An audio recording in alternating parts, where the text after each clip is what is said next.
Fala nação, estamos chegando nessa manhã de sábado aí, mais um vídeo do Mengão. Quem não tá ansioso pro jogo de hoje, mano, contra o Pirâmide, não é Flamengo, parceiro. Papo reto mesmo, tá muita ansiedade pra esse jogo e pra quarta-feira posteriormente. Mas vamos passar hoje, vamos jogar hoje com seriedade e vamos ver aí os comentaristas da ESPN estão falando aí sobre esse jogo de hoje, sobre o Felipe Luiz, sobre o Pedro, sobre novidades na escalação, beleza? Vamos acompanhar aí, vamos deixar o like, rapaziada, no vídeo. Se inscreve no canal e ative o sininho, beleza? Eu deixo na descrição desse vídeo os créditos para a ESPN Sport Center. Valeu?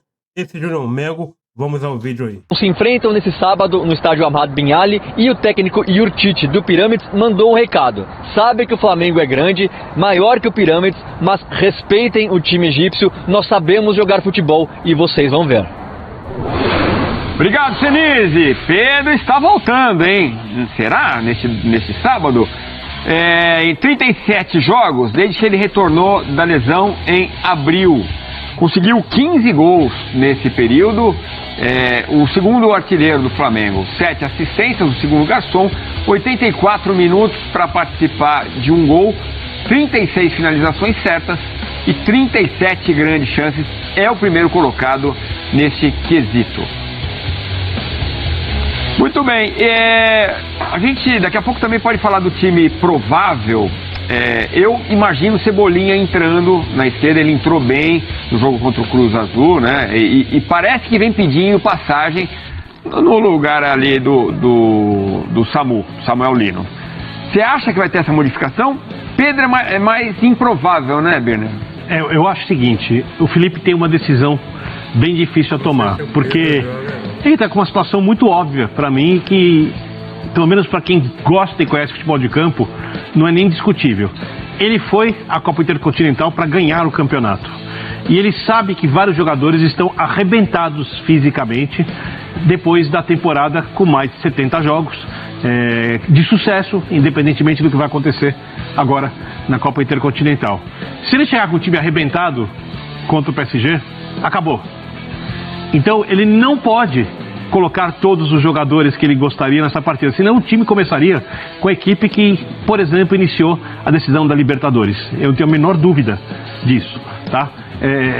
Então, quando a gente pensa que ele tem que modificar a maior quantidade de jogadores que puder, o Cebolinha joga. Eu não acho que o Cebolinha está pedindo passagem. Não. Tá? Eu acho que ele cresceu muito no final da temporada. Eu acho que passa a ser discutível a entrada dele ou não. Mas o Samuel Lino, por tudo que fez no ano, apesar das críticas, ele é um jogador taticamente muito... Um instantinho. Assim, o Cebolinha tem entrado bem. Mas ele não tem entrado também assim, fez 2 gols, fez 1 gol, entendeu? Porque o Lino tá vindo muito mal, então a comparação passa a ser, dar uma ênfase pro Cebolinha maior, entendeu? Mas na verdade mesmo, o Cebolinha não tá essas grandes coisas não. O problema é o Lino, mano. Então nesse quesito aí, acho que a entrada do Cebolinha, pelo fato do Lino estar mal, vale a pena. Muito bem incorporado ao sistema de jogo. Ele já jogou de lateral, ele protege muito bem, melhor o lado esquerdo do campo, ele faz a pressão alta melhor e tecnicamente, se ele não é muito melhor que o Cebolinha nesse final de temporada, o Cebolinha também não jogou o suficiente para você falar, olha, tira porque esse tem que jogar. Menos. Isso faz muito parte da loucura de hoje, mas eu acho que em algum momento, se o Cebolinha continuar jogando muito bem, fizer as funções sem bola, ele vai ocupar a função do Samuel Lino, mas eu acho que o Felipe melhora com ele no segundo tempo. Melhora com ele no segundo tempo. Eu acho que o Felipe tem que mudar a maior quantidade de jogadores que ele puder, mantendo o time capaz de fazer o jogo que ele gosta, que é um jogo de pressão, que é um jogo de intensidade, porque ele não pode descaracterizar o que o Flamengo fez o ano inteiro para jogar essa partida. E com o que ele tem à disposição para fazer isso, com certeza, que seriam os melhores jogadores do que decidiram a Libertadores, ele não consegue fazer. Ele precisa pensar nesse jogo e no jogo do PSG, apesar de dizer que está pensando só nesse jogo primeiro. No aspecto físico, o melhor dos mundos é conseguir uma vantagem de gols e depois rodar o time, dar minutagem para todo mundo, descansar a parte do elenco, né? Esse é o melhor dos mundos. Mas é muito mais fácil o Pirâmides, pelo que você já viu, do que o Cruz Azul? É diferente. O Pirâmides é um time que gosta muito de ter a bola Eu olhei vários jogos do Pirâmides, estatísticas. Só que quando chega o jogo grande, ele abre mão da posse de bola e entra naquilo que o Felipe falou. O jogo contra o Al-Ahly, por exemplo, na outra fase, ele fez isso. Contra o Al-Ahly do Egito, é diferente do que você enfrentou o Saudita na outra fase, que é um gigante do país dele, o time enorme, com mais torcida que o Flamengo, pra você ter uma ideia. Torcida fanática. Ele faz a mesma coisa. Então, ele provavelmente vai fazer isso contra o Flamengo, e ele se defende bem, e tem Mayele, como já chamou a atenção o Felipe, que é um cara de contra-ataque, um cara que consegue resolver alguns jogos, já tem 8 gols no torneio, ou seja, é um time perigoso, mas também é um time muito acessível para o Flamengo, desde que o Flamengo consiga fazer o seu estilo de jogo, consiga impor a sua ideia de jogo, e para fazer isso ele precisa de um time fisicamente apto. Se ele der espaço para saída de bola, se o Flamengo quiser pressionar alto, alguém deixar algum espaço para fazer o lançamento para o contra-ataque longo, tem que essa bola sair torta, aí a coisa pode complicar. Bom, provável Flamengo: Rossi, Varela, Léo Ortiz, Léo Pereira, Alexandro, Pulgar, Jorginho, Carrascal, Arrascaeta. Aí tem a dúvida entre Samuel Lino e Everton Cebolinha, e Bruno Henrique, pelo menos é o time que enfrentou o Palmeiras na final da Libertadores, muito parecido com esse, né? Claro que tem o Danilo ali na zaga. Esse é o time base. Você fosse o treinador, mudaria mais gente para a largada contra o Pirâmides? Mudaria mais gente. Se o Danilo tiver condições, ele entra no lugar do Léo Ortiz, que precisa de mais ritmo. O Ayrton Lucas é óbvio, um jogador bem inferior ao Alexandro, mas dá para jogar com ele. O problema é que se você entrar com o Everton Cebolinha, você tem um lado esquerdo sem entrosamento necessário e talvez um pouco mais vulnerável defensivamente. O Jorginho, para mim, não começa o jogo, fica no banco, só se apertar. O Arrascaeta não começa o jogo, fica no banco, só se apertar, e aí você vai com Plata, você vai talvez com o Carrascal jogando por dentro, que sabe jogar ali. Se der para tirar o Bruno Henrique, tira. Assim, é o time do Flamengo que entrar em campo, tecnicamente, será um time mais forte que o do Pirâmides, só que ele precisa fazer o jogo que o Flamengo, repito, fez para ganhar o Campeonato Brasileiro. O Felipe não vai fazer isso, sabe? Ele vai estar desrespeitando o Pirâmide, entendeu? Ele não vai fazer isso. Conheço o Felipe Luiz, mano. Você torcedor também conhece. O Felipe Luiz não é um time, assim, muito mesclado em partida decisiva de mata-mata, mano. Aí tá 0-0, mano. Quem ganhar o jogo leva, entendeu? O Felipe Luiz jamais vai fazer isso, mano. Ele pode fazer alteração. Lateral, um ponta ali. Agora, um time totalmente descaracterizado do que é o Flamengo, ele não vai fazer. O brasileiro fez para ganhar a Libertadores. O jogo que o Felipe Luiz, em que ele se reconhece vendo o time jogar pela pressão e pela intensidade. Sem a parte física não faz. E se ele desgastar jogadores aqui, ele vai chegar com um time literalmente morto contra o PSG se ganhar a semifinal. E contra o PSG não dá pra você correr menos. E olha que é bom pegar o PSG agora, que não tá no melhor momento, vai sem Hakimi, sabe, vai sem outros jogadores provavelmente. Ou seja, é preciso que o Flamengo no mínimo iguale fisicamente o jogo contra o PSG para tentar sonhar com o título. Porque se quando ganhar a semifinal e chegar morto com o PSG com o jogo quase perdido, desculpa, é jogar para a imprensa, para a parte da torcida que não aceita perder a semifinal, do que pensar grande, pensar no título que é mais importante para mim. Lembrando que a organização desse torneio, né, apesar do estado estar vazio no último jogo contra o Cruz Azul, ganhou uma Copa, ganhou uma taça, né, o Derby das Américas. Esse é o Derby Challenger, né? Também vale taça também a semifinal. Tudo bem.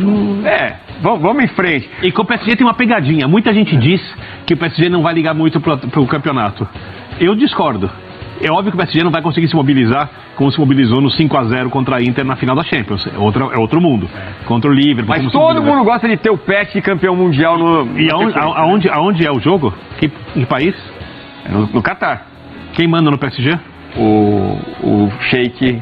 Que não tem nenhum título fora da Europa, e eu acho que vai odiar ver esse time perder em campo, perder ali. Tem isso. Bom, de olho. A gente vai falar do Pirâmide já, mas só uma coisa que me chamou muito a atenção, Beira, queria que você comentasse brevemente. Teve um massacre pra cima do Felipe Luiz. Eu não vi esse massacre tão generalizado quando ele perde pro Bayern de Munique. Ele falou de um jeito como se tivessem acabado com ele como treinador. Teve isso? Eu fui contra a escalação do Arrascaeta naquele jogo, expliquei o porquê, linha de 5, e pra mim o Felipe errou. Uma coisa pontual. Todas as pessoas que fizeram críticas pesadas concordaram com a escalação antes. Porque eu lembro como eu fui, entre aspas, massacrado, criticado, quando eu disse que você tinha que tirar o Arrascaeta, porque não ia conseguir sair jogando contra o Bayern. O Bayern é meu time preferido de ver jogar hoje em dia. Eu vejo todos os jogos do Bayern. E eu entendia antes o que ia acontecer, provavelmente, naquele jogo. Ele não foi massacrado, ele foi muito criticado. Só que hoje, com a exposição que os treinadores sofrem, os jogadores em redes sociais e de parte de nossos colegas, sem criticar os colegas, e o caça-cliques, tudo fica muito grande. E ele se sentiu realmente massacrado, não acho que ele foi desonesto. Se for procurar chafurdar nas redes sociais, vai ter uma enxurrada de crítica. Mas um treinador, um time como o Flamengo, tem que estar alheio a isso. Eu vou ser bem justo com o Felipe. Eu só tenho uma rede social, um TikTok, eu já discuti isso com os flamenguistas ali. Ele foi muito mais criticado ao longo do ano do que merecia. Exigiram coisas dele que o calendário brasileiro impede.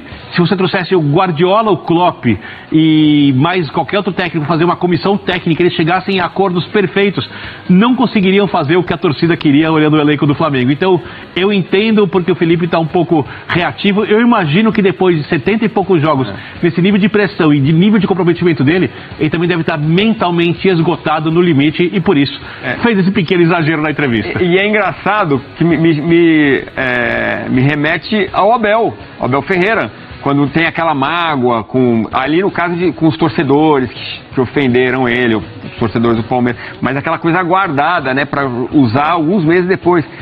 Calma, pessoal, vira a página, acho que melhor assim. Eu concordo com você, mas é mais difícil para quem tá apanhando. É verdade. E a gente apanha também. É que você não tem rede social. Mas não dá pra comparar. Tomei umas aí essa semana, eu não acreditei. É mesmo? Depois eu vou procurar saber do que deixa pra lá. Bom, e o Pirâmides? Tem até um Zico lá. Vamos lá, falar mais do time egípcio aqui no Sport Center. É Zico com K. Homenagem ao ator Antunes Coimbra. Então é isso, fundado em 24 de fevereiro de 2008, 3 títulos na história, uma Copa do Egito, Liga dos Campeões da África, uma Supercopa da África em 2025. Nesta temporada, 24 jogos, 16 vitórias, 5 empates, 3 derrotas, aproveitamento de 73,6%. Foi o segundo colocado na Liga Egípcia, o último jogo foi dia 9 de dezembro, na derrota por 6-1 para o Bank Al-Ahly. Mas não era o time titular, tá? Totalmente reserva. No Intercontinental venceu o Auckland City e o Al-Ahly Jeddah. Vamos lá! Mais da história do time egípcio para você agora no Sport Center.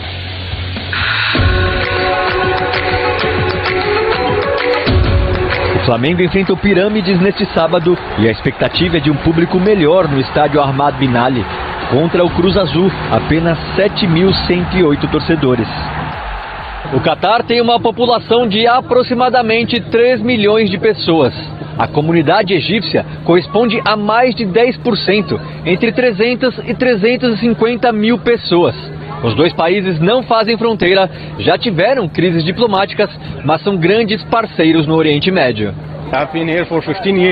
Eu moro aqui há 15 anos, nós chamamos o Catar de nosso segundo país, diz o egípcio Abdullah.